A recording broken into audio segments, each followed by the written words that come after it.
The central premise underlying this audiobook is that being present in China and India is not the same thing as getting China and India right. Most CEOs and their senior colleagues are well aware that the world's economic center of gravity is shifting from the developed to the emerging economies, in particular China and India. Notwithstanding this general awareness, very few truly grasp the magnitude and pace of change and the multifaceted nature of the new reality. Fewer still have figured out what these developments mean for the future architecture of their company. Some of the most common mistakes are viewing China and India solely from the lens of offshoring and cost reduction, building marketing strategies that are centered around just the rich cities and the top 5 to 10% of the population, underestimating the ambitions and capabilities of emerging competitors, and treating these two countries as peripheral rather than core to their company's global strategy. The rise of China and India is a game-changing phenomenon. Given the size and rapid growth of these two economies, a suboptimal strategy for China and India is no longer a matter of merely leaving some money on the table. Many of today's Western giants that do not have solid strategies for China and India will face severe threats to their very existence in as little as 10 years, as competitors that are making the most of China and India mark these companies with a bullseye for annihilation or acquisition. Putting in place the right strategies, which we outline in this audiobook, is crucial to leveraging these economies for global advantage.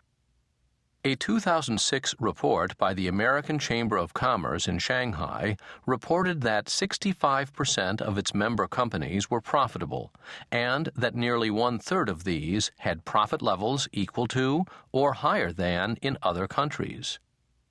At first blush, these data may suggest that multinational companies are finally beginning to get their China, and similarly India, strategy right. But based on our analysis of and interviews with managers in over 100 companies, we question the validity of any such conclusion. As a recent report by the IBM Institute for Business Value on MNC strategies in China noted, although a small but growing number of companies are tapping the mass market, the majority of MNCs still rely on premium-end products in the top cities for the bulk of their revenues and profits. Pursuing a premium-end niche strategy may be an easy way to show attractive profit margins from the China and India operations and keep headquarters executives happy. We contend, however, that focusing exclusively on profit margins as the measure of success runs a serious risk of leading to misplaced priorities. Pursuing market opportunities in China and India is like entering a large and rapidly growing new line of business. If you just skim the surface, it will appear as if you are doing well. However, what you may not know is that you have a rather small and declining market share, and that you are setting yourself up for being pushed aside. Established multinationals face a particularly acute competitive threat from new global players from within China and India that have radically different capabilities, radically different mindsets, and radically different notions of speed, combined with easy access to global capital and global talent. As the China president for one of the world's largest multinationals noted to us, 10 years from now, there will be fewer successful multinational corporations in China than you see today.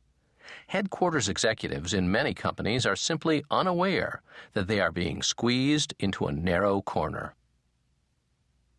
In Chapter 1, we develop the central idea that China and India are the only two countries in the world that simultaneously constitute 4 stories rolled into one, each of them with the potential to be game-changing in its own right.